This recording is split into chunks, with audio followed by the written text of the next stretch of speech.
तो NEET UG परीक्षा के नतीजों को लेकर जहां छात्रों में आक्रोश है, परिजनों की चिंताएं हैं और साथ ही शिकायतें हैं परीक्षा संचालकों के लिए भी, तो ऐसे में इस मामले को लेकर सियासी दल भी अब सक्रिय हो गए हैं। नीट परीक्षा में गड़बड़ी की आशंका जताई जा रही है और इसी के बीच आईएमए के राष्ट्रीय संयोजक डॉक्टर इंद्रनील देशमुख का कहना है कि नियमों को ताक पर रखकर इस तरीके के नतीजे जारी किए गए।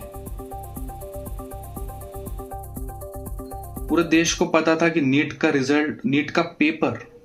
लीक हुआ है, तो एनटीए ने इसके ऊपर क्या कार्रवाई की ये हमें जानना है। हम सीबीआई इंक्वायरी की जांच चाहते हैं इस पे, क्योंकि इस पे बहुत स्टूडेंट्स का भविष्य निर्भर करता है। री एग्जामिनेशन ये भी अब हमारी एक डिमांड है कि परीक्षा फिर से ली जाए ताकि किसी का नुकसान ना हो, और अगर हमारी मांगें पूरी नहीं की गई तो IMA junior doctors network all India strike पे उतर जाएगा। देश भर में जो नीट में धांधली हुई है और स्टूडेंट के भविष्य के साथ जो खिलवाड़ किया गया है, और लगातार चाहे पहला कार्यकाल हो, दूसरा कार्यकाल हो या तीसरा कार्यकाल हो, इस देश में नौजवानों का भविष्य खतरे में है, अंधकार में है।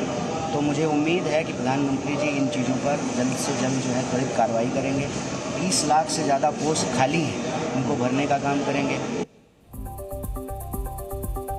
तो इन तमाम तस्वीरों और खबरों को देखने के बाद आपके मन में भी ये सवाल आ रहा होगा कि आखिर वो कौन से मुद्दे हैं जिनको लेकर नीट की यूजी की ये परीक्षा सवालों के घेरे में है। तो आपको ग्राफिक्स के जरिए समझाते हैं कि दरअसल वो कौन से मुद्दे हैं जिनको लेकर सवाल खड़े किए जा रहे हैं। तो देखिए, ये एक ही परीक्षा केंद्र से 8 छात्रों का टॉप करना, और ये देखिए आप, ये वो छात्र हैं, उनके अंक हैं, और इसमें आप देख सकते हैं 1 2 3 4 5 6 ये 6 जो है नंबर, यानी एक ही सेंटर से किस तरीके से ये टॉपर्स जो हैं, जो रैंक हैं, ये रैंक यहां पर नजर आ रही है आपको साफ तरीके से, इनके अंक भी नजर आ रहे हैं, साथ ही ये किस तरीके से हरियाणा के हैं। यहां पर सेंटर का जो डिटेल है वो है, जनरल कैटेगरी के ये छात्र हैं, इनमें से कुछ ओबीसी के भी हैं, और देखिए नंबर जो हैं उन सब की पोजीशन सिलसिलेवार तरीके से अगर टॉप आती है तो जाहिर तौर पर सवाल खड़े होते हैं कि आखिर इतने सारे बच्चों ने एक ही सेंटर से टॉप कैसे कर लिया। और इसीलिए ये सवाल खड़े हो रहे हैं। 8 में से 7 स्टूडेंट्स के सिर्फ नाम और सरनेम इनके नहीं है, इसलिए ये सवाल खड़े हो रहे हैं, क्योंकि केवल यहां पर नाम लिखे हुए हैं, उनके सरनेम्स नहीं है,